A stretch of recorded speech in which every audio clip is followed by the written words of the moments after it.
Hi, I'm Anatole, and this is my reaction video to Neon Genesis Evangelion Season 1, Episode 13. Two titles, Angel Infiltration, and in title number 2, Lilliputian Hitcher. The original Japanese title, Shito Shinyu. Shito Shinyu. So I imagine that's closer to Lilliputian Hitcher than it is Angel Infiltration. And it scored 7.8 on IMDb, and that's with 500 votes. And that's all I got, so join me after the intro when I will do my reaction to Neon Genesis Evangelion Season 1, Episode number 13.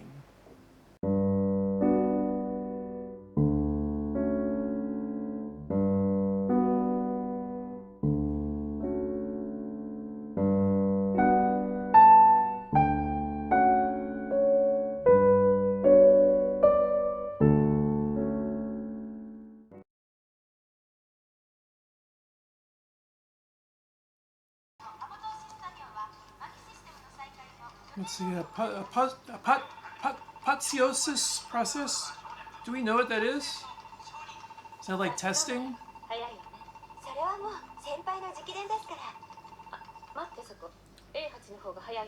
It's interesting they put the word sensei rather than translate into English. Senpai as well. Central dogma? What they call the testing area? One of the tubes, testing tubes?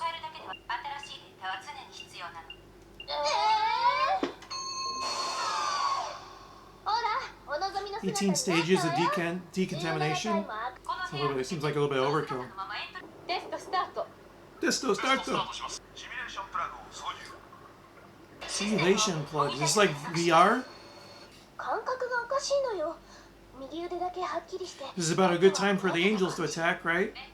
So the three magi. Ah, okay, that's where the names come from. Three wise men that bring gifts. Right. So they're bringing gifts to humanity? Is that what it is? I've got a list here of, you can't really see it, but it's all the main characters I can refer to. I think I really need to add all these people who work inside NERV, because we've slowly learned about them. So what's causing this corrosion? I think I missed that from talking. Wasn't Ray's Ava was the one that went haywire before too. So Angel is coming from where? Is that where it caused the corruption? How did the Angel get into NERV?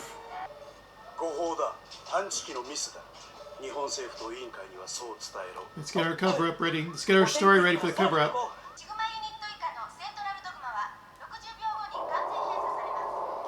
Still a little confused how this Angel got in, unless... So he's the shady character, right? That is Roigi. So there have been hints that he's the traitor inside the organization. Did he let the Evas in? Sorry, did he let the Angel in? Very good music. I like the music a lot here. This is like a pure action episode. There's been almost no character development, no lore. I don't see how it got in without help from the inside. So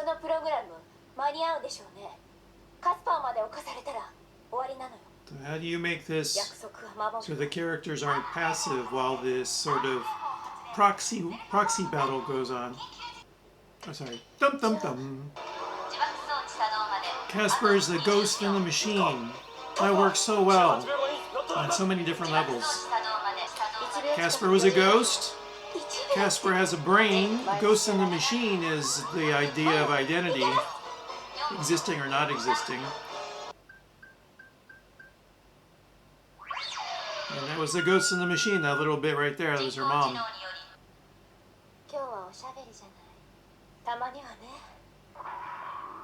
Why are you talkative? You feeling nervous about something?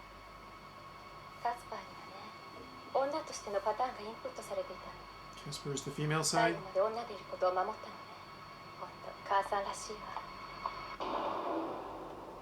And that's it. Quite a short episode. Looks like it's barely 20 minutes. Let's take a look here. How long is the running time? Hold on.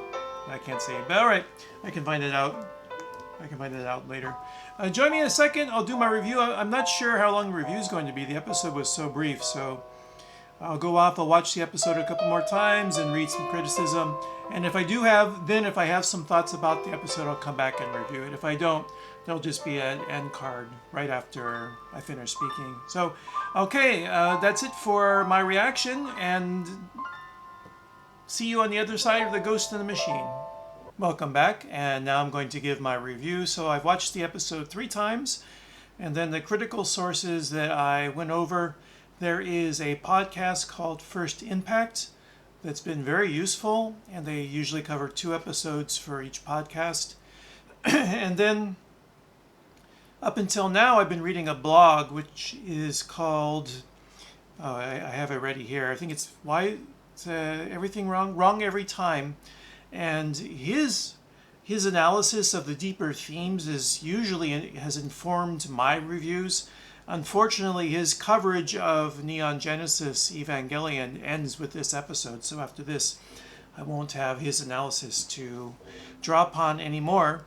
And the things I want to go over. So first, just information.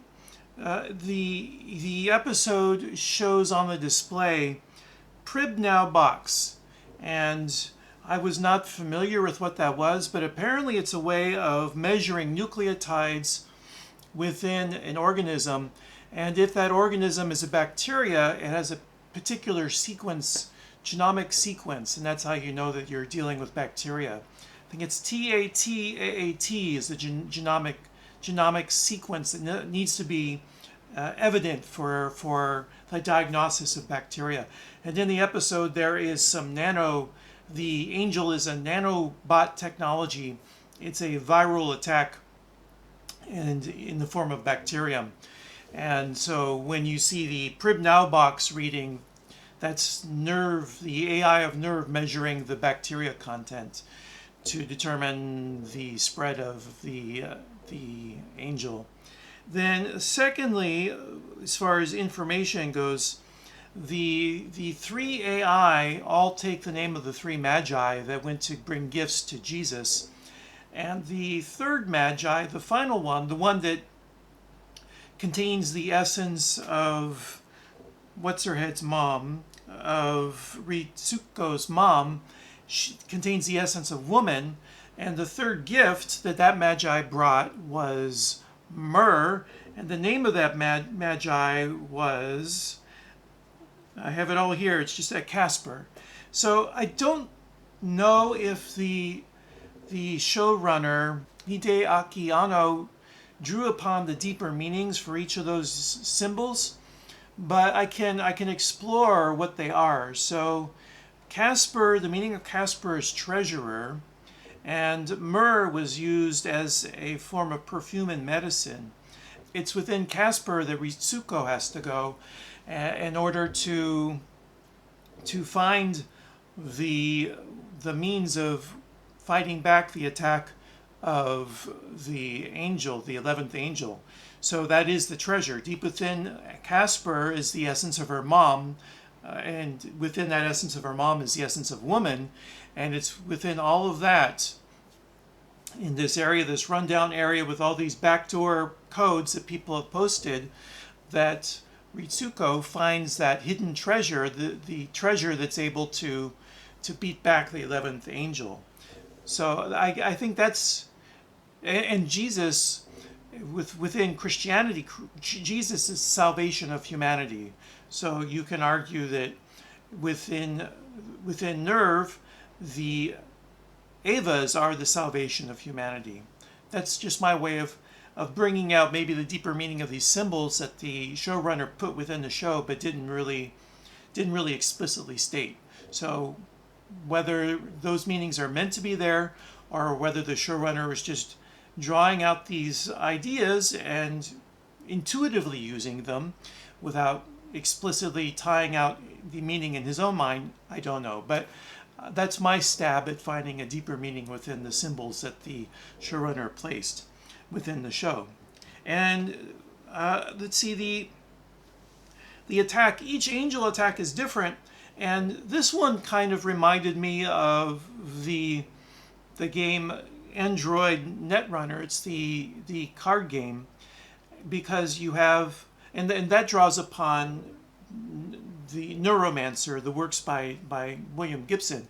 And in many ways, this is a cyberpunk. The genre of this, there are two really that it draws upon: suspense movie, and cyberpunk.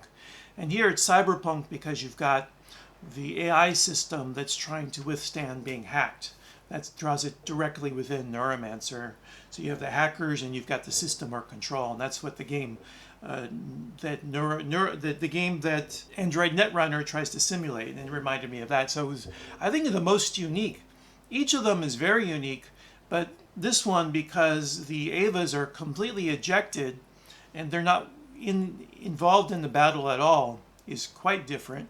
And it also got to showcase the skills of Ritsuko, and it reminded me of, in a way, of episode 5, I think, where we got to see the skills of Misato when she was trying to stop the runaway, I don't know if it was an Ava, a prototype Ava, but it was up to Misato and Shinji to stop that one.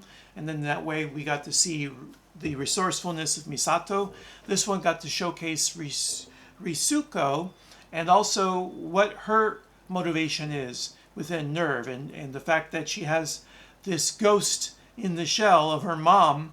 It kind of also becomes the ghost in the machine of her own psyche, just the way that Shinji has, his father is the ghost in the machine for him, that ghost that's haunting everything he does. We got to see that the same is also true for Risuko. So even though it was a very action-oriented episode, not very many character scenes, the character and the history of Ritsuko was within everything that happened. So I thought that was very interesting. And the score was a little bit low, 7.8, but I enjoyed it because I got to see the character of Ritsuko being expounded upon just a little bit. Was there anything left? I've dealt with genre, the angel attack, the detail of the Pribnow box, and I've talked about the Magi. Oh, Sid Mead was the last thing I wanted to discuss. So Sid Mead, who passed away recently, was a futurist, and his ideas and his consultation for the movie Blade Runner inspired the whole cyberpunk aesthetic. And his idea was that technology within the plans of a futurist, or technology within a science fiction movie or any sort of work of art, it's not real till it's been conceived as used and lived in. Because up till then, the tendency of a science fiction film or novel, unless it was explicitly dystopic, was for everything to be clean and futuristic. But he came from a commercial background, working with companies to design products, and so he was always, his mindset was always towards how does this get used and abused. So then when he began working within the field of futurism, he was always thinking about how are these things going to be in 10 or 20 years? How are they going to operate? What are they going to look like?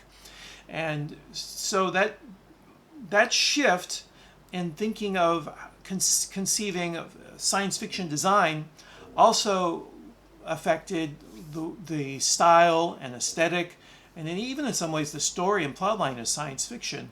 The influence of Blade Runner after it came out has been immense. Not every science fiction film is inspired by Blade Runner, but the number that are and have been and are influential is immense. And Sid Mead was responsible for that. And we see that within the headquarters of Nerve. We see the waters dripping down. We see that when they go within the bowels of Casper, all these post-it notes have been placed everywhere. The corridors are kind of grungy, and you can almost smell the rot in some of the areas. The lights, the fluorescent lights, aren't perfectly bright. And I just love that it feels like people are really working and living there. And we saw that specifically in this episode when the issue of the decay within Nerve, and I think that's an issue they don't really discuss, is whether the angel attack wasn't from within, because they talked about sections of it have been updated since it was originally built. So that leaves the possibility that's how the angel got in. Whether it got in through its own auspices, its own devices, or whether it was aided from within, I think will be explained later. And we got a second scene now of we're sure he's a double agent because we've seen him talking to other people, Roji Kaiji. The second scene of him somewhere within the bowels of Nerve doing something strange. And the rule of threes means that we will get a third scene and then he will get caught that third time. That's the law of threes. You set it up, you develop that idea, and then you pay it off. So I'm predicting there will be a third scene of him doing something strange somewhere within Nerve, and that'll be the time someone sees him. But in any event, that's what I've got for this episode. So thank you for joining me for my reaction and my review of episode 13, halfway through now, of Neon Genesis Evangelion. I hope you'll join me again next time when I will review episode 14. And I believe it's a flashback episode, so I'm not really sure how much commentary I'll be doing. I might have to come up with a couple top 5 lists, because if it's a flashback episode, this will give me a chance to flash back my feelings, like maybe top 5 episodes, top five